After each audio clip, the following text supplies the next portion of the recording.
right, kids, welcome back to the Roe Roeper Show, live from the Las Vegas Strip at the beautiful Monamiga Bay inside the Paris Resort Hotel and Casino. And it is, boy, I'll tell you something. They actually evacuated the casino a few minutes ago when Gilbert walked through. They declared it a hazmat. Yes, it was all of a sudden there was SWAT teams everywhere, emergency workers. It was crazy. I don't know what spewed out of him, but they're still cleaning it up. The great Louie Anderson is with us. Yeah, let's hear it, Louie. Thank you so much. And when you walked in and you saw Gilbert, did you want to turn around and leave? Was that the moment? Well, you know, nobody is safe from Gilbert. If he wanted to, I think he made a Sidney Greenstreet. That was pretty nice, actually.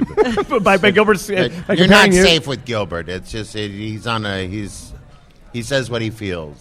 He definitely is doing his comedies mainly for Gilbert. And if you'd like to come along for the ride, you're more than welcome. So but true, he's going to make that Sidney Greenstreet reference. Yeah. And that was his most mainstream hip reference during the entire segment. And you could see about halfway through, Gilbert was really making Gilbert laugh. Yes, and he really was enjoying that's himself. the genius of Gilbert. I love him. Is he the oddest person in all of show business, Louie, would you say? He's the he's the guy who is, like you say, he's completely alone on that island. On that planet Gilbert. I can't understand why. Well, you know, the whole thing is that I think what he's doing is he's anti-established, set up, routine, punchline. I think he's, really doing a stream of consciousness that I don't think it's easy to do. No. But also, I don't think he can stop it. Now, I mean, years and years and years in television and comedy. For well over 100 years now. Congratulations, Louie, on the beat century Willard mark. Scott. I just beat Willard. I'm on a jelly jar as we speak. You actually feature his birthday every year. So when you were but people, I mean, how many people still come up to you about Family Feud, though, right? Because Family Feud was like this. I love that job. That's the best job in all of the business of show, right? The best job. You are giving people money. They are happy to see you. Right? They're so happy to see you. True. And that's one of the top 5 game shows of all time. Yeah. That mechanism. No matter if the president was walking by, you'd go, hold on, let me see if I could get that survey question right. Right. It's just in our nature to be right, to know what's going on. Right. There's something about game shows. It's our thing. We kind of invented it.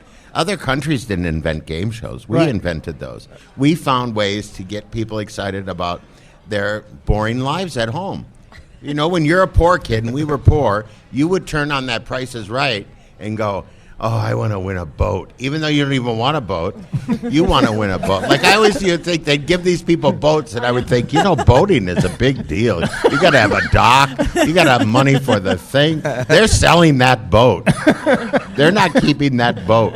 Right. Well, here's what I always loved about the Family Feud too, because I think with all game shows, the key is for the person at home to feel just a little bit smarter than the contestants. Not too smart, because then they won't watch it. And if it's too difficult, they'll tune away. So, like for the Family Feud, they ask the question, best uses for the umbrella, and there's always someone who would say, making spaghetti. And they look up, hoping that would be up there. No, making spaghetti did not show up. Well, that's what made one of the funny. My favorite answer came from a woman from Chicago.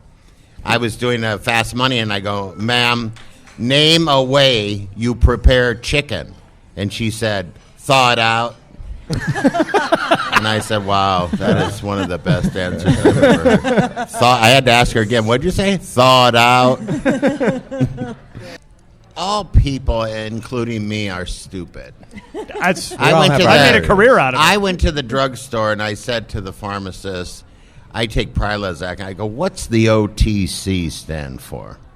And he goes, over the counter. Really? Yeah, I knew that. As I went under the counter.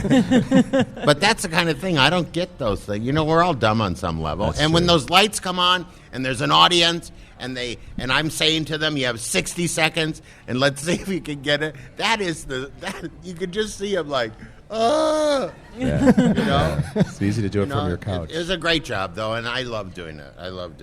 Did they ever shoot a show and then the family was just too weird? Or something happened with the family and they couldn't show the show, or the family couldn't answer any of the questions? Or was that better? No, because you can't just get on the Family Feud. You go through. there's like a boot camp for the contestants. You have to do this thing, and this is a fantastic thing. You have to do the show with the mock set and the other Louie Anderson, I guess, or whoever the person is. The guy who plays you in Reno?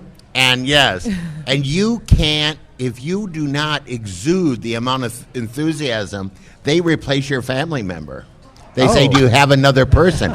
They ask you to bring a couple of extra family members. That's how I think it used to be. That's got to make for a fun Thanksgiving. Yeah. Your dad sucks. Yeah. Yeah, he's out. We have a third cousin, and who are you? And you go down the line, and who are you? Well, I'm the third cousin. I've really not met them, but I've been asked to come in. I'm the pool boy.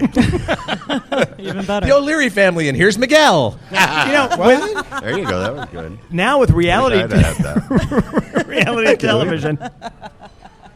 With reality television being about dysfunctional families, wouldn't it be better to have those people now, like on Family Feud? Wouldn't it be good to have like the John and Kate on Family Feud before they broke up? Yeah, or the Kardashians. Right. Or here's Balloon Boy's family. I don't want that prize. I'm Kim Kardashian. It's true though. They used to fight in between go to commercial, right. And I'd hear the families. They weren't allowed to talk to me until the show started because I guess the whole same deal like here, thing, right? Yeah, right. And you'd hear them say to their family member, "That's the dumbest question. How could you even?" You'd hear it and you go, "Oh my God!" The guy feels bad enough, and they're going, "You should get a ride home." It was really that bad sometimes. I went, wow, that's hardcore.